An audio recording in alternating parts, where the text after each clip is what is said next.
If you saw our recent When Was Peak Mercedes video, you'll know that Sam and Phil, and most of you in the comments, agreed that it was one of two models, but we couldn't agree on which one.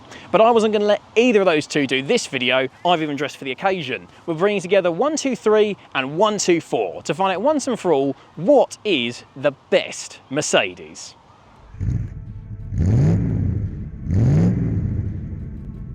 Okay, we'll start with the car with which I'm most familiar, because this is mine. Welcome, ladies and gentlemen, to the legendary W123. And it was born from quite a lineage from Mercedes-Benz, who already had a real strong reputation for design and engineering quality. Their cars cost twice as much as rivals because they were twice as good. And Mercedes wanted to prove that by developing an all-new executive car that would put all the rivals in the shade. For a start, there was the design, and you can tell immediately that the 123 was a Mercedes-Benz. It's got the same familiar, sharp and stately look of the W116 S-Class, a car which many were arguing at the time was the best car in the world. And there were lots of little styling traits to the 123 which not only marked it out as being a Mercedes, but helped it stand out from the crowd in a big way. Let's start with the rib lights front and rear, which not only look distinctive, but they mean that the lights are still visible even when they're covered in dirt and road grime, or snow in certain countries. Very useful. Then there's those chrome side trims, which are shaped and positioned in just such a way that you don't get road grime or rain or anything splashing up these side windows in poor conditions, which again improves visibility and therefore safety. Then there's the indicators. By making them wraparound units that start at the front and kind of peel into the side of the car, not only is it a neater look, you don't have to have these big ugly separate indicator lenses, but it means that at all angles on this car you can tell when it's indicating and which direction it's going.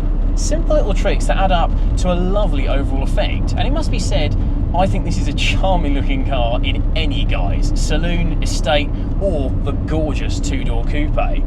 And it wasn't just familiar styling with the 123, it was familiar Mercedes tank-like engineering. Shut a door in one of these cars and you get that trademark distinctive thunk that shows you're not driving a Kia. The thick, solid sheet metal they use all over this car that gives it its heft and its feeling of weight and substance, kind of like a Rover P4 does if you're of that generation. And then there's the quality of the interior.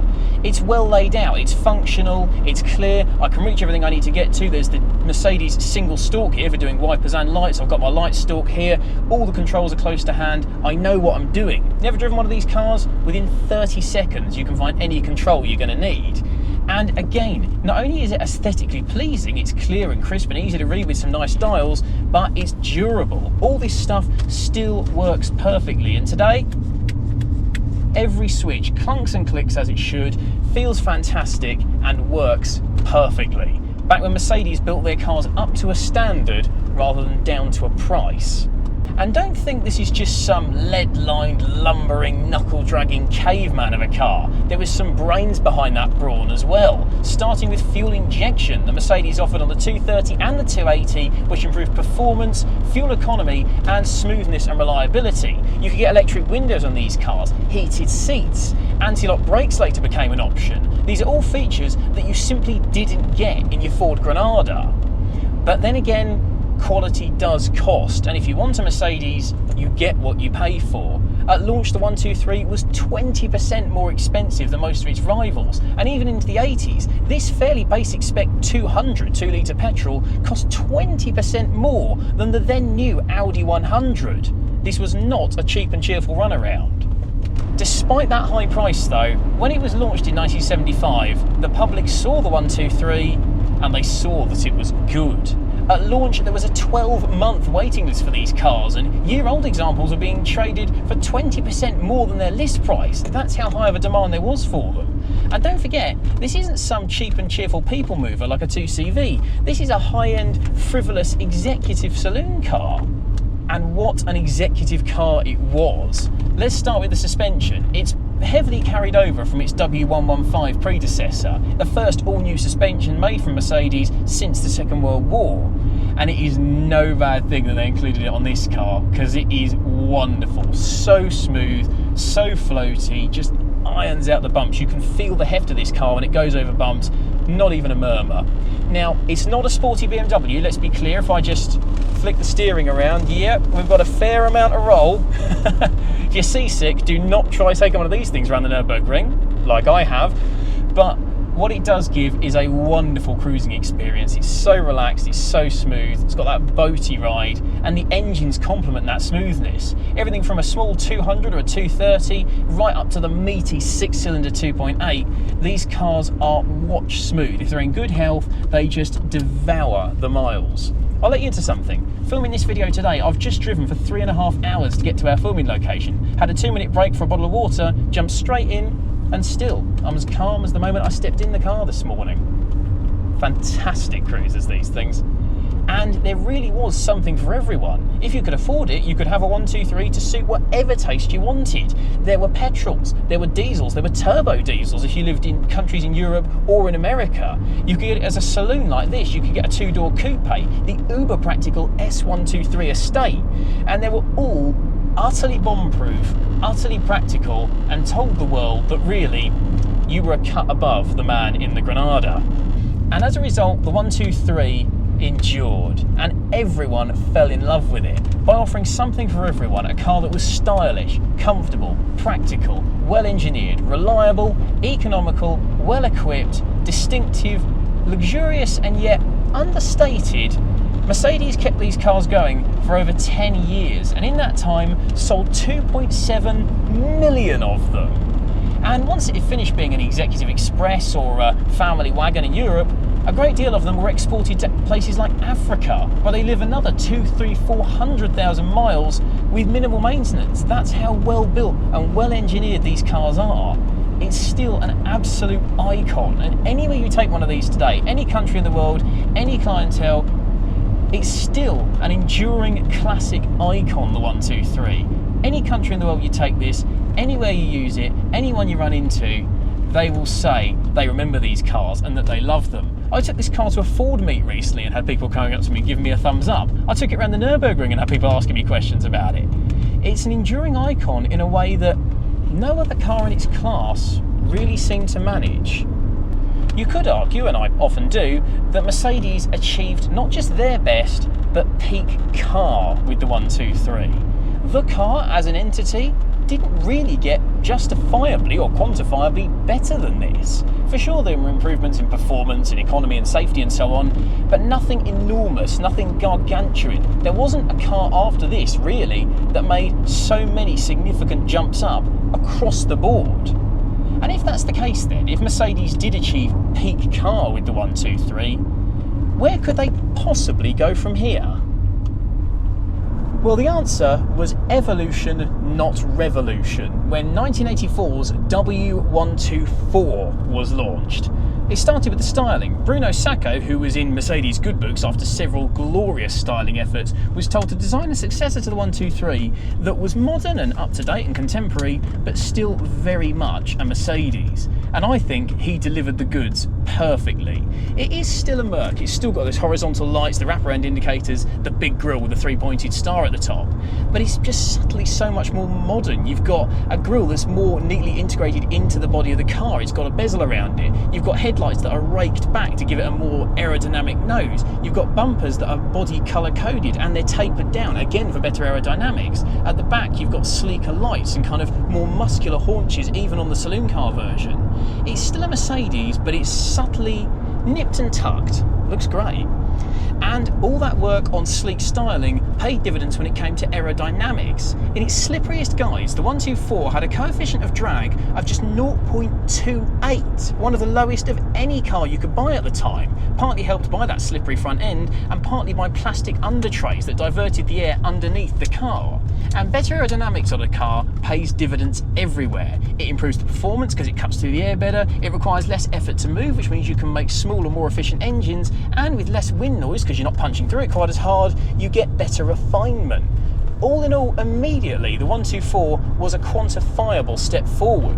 That theme of the same but slightly sharper continued to the interior, where you still get all the Mercedes interior staples. You get these big 3 dials, you get that big slab of wood in the centre console, this big chunky armrest and the leather and wood trim.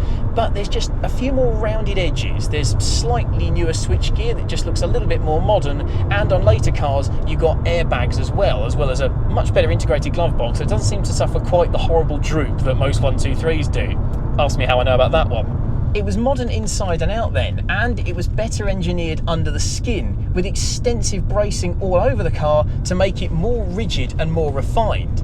The Pillarless coupe, like this C124 we've got here, and the A124 convertible are actually around 100 kilos heavier than their saloon counterparts, purely because they wanted the cars to be as rigid and to avoid any scuttle shake, any noise or any rattles from trim that you would get if the car was too floppy. And the end result of that engineering is, if I push these buttons down here, a pillarless coupe look. Nothing there, just totally wide open, and when you drive along with all the windows down on a nice day like today, it just feels fantastic. And yeah, window up, and I could be sat still. It's so refined in here.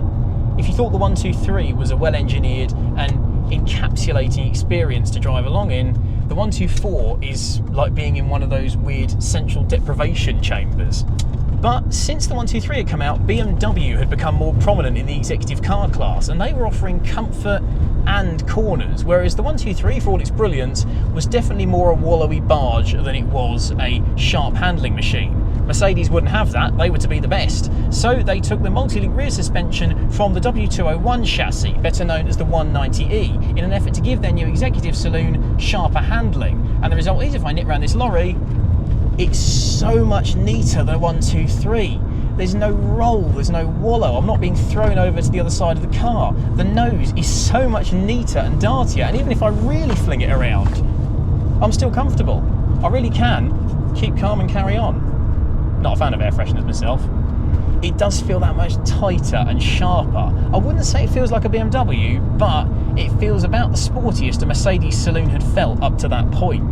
The progress continued. Modern styling, modern interior, and modern engines. The old carb-fed ones from the 123 were, for the most part, ditched, and in their place, a host of new fuel-injected ones, more powerful petrols, bigger engine capacities, right up to 3.2 litres and 6 cylinders, which means if you really put your foot down,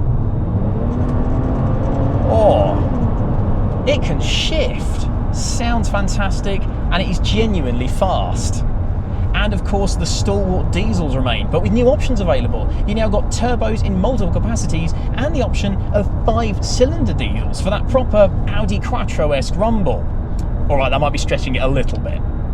And whereas the 123 was only ever a cruiser, even in 280 guys, it was never promoted as being a speed demon, just a refined continent crusher.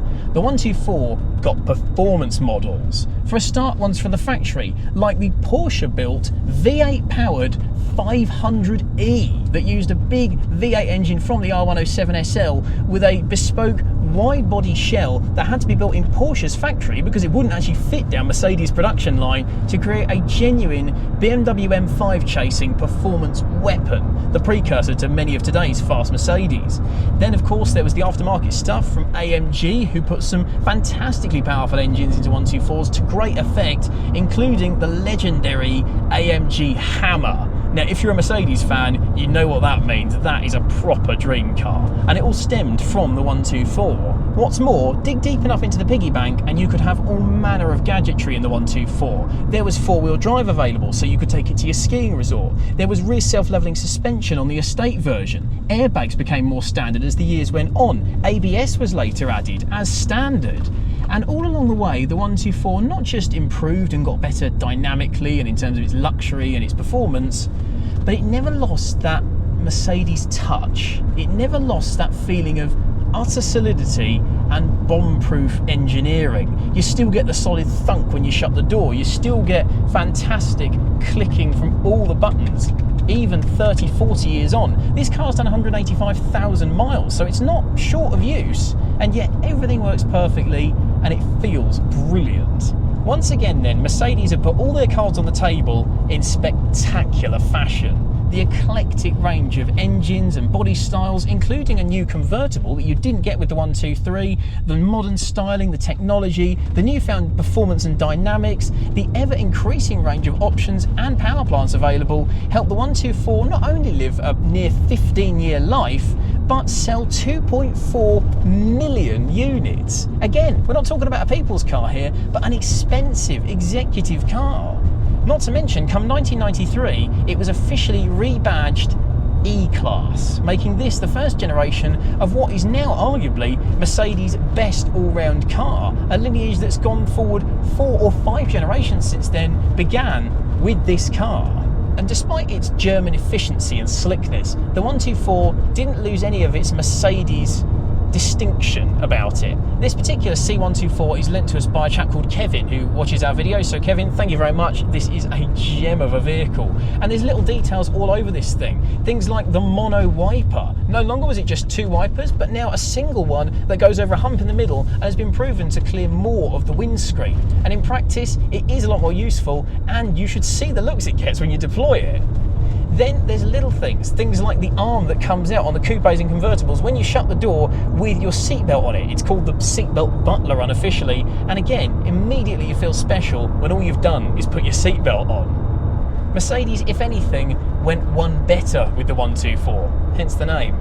And even today, it is tremendous. The fact that you could still get into a 124, albeit a fairly base spec saloon, in the UK for a couple of £1,000 these days boggles the mind. Surely there isn't a better value classic out there.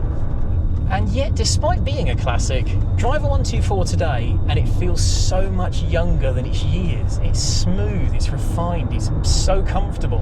In many ways then, the 124 was a genuine step up from the 123, improving its refinement, performance, comfort, style, equipment, luxury, and so many other elements, just incrementally, little bits at a time. You could argue on that basis then that the 124 really was the best, made even better.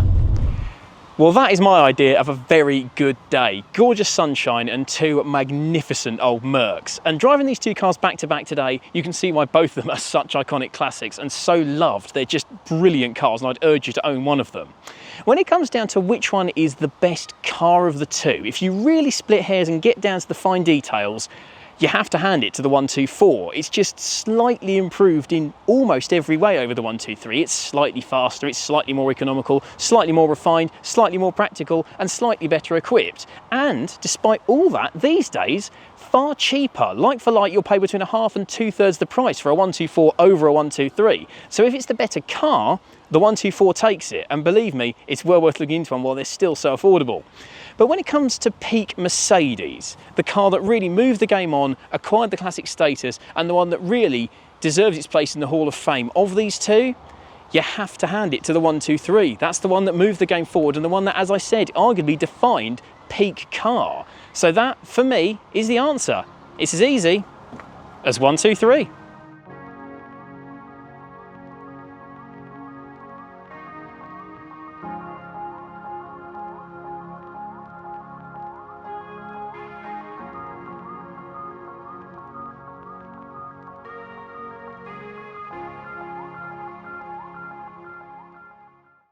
It's this one or the next one? Possibly this one. No, it is this one, I think, maybe.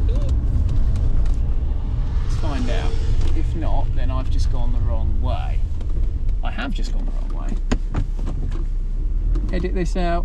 Edit this out.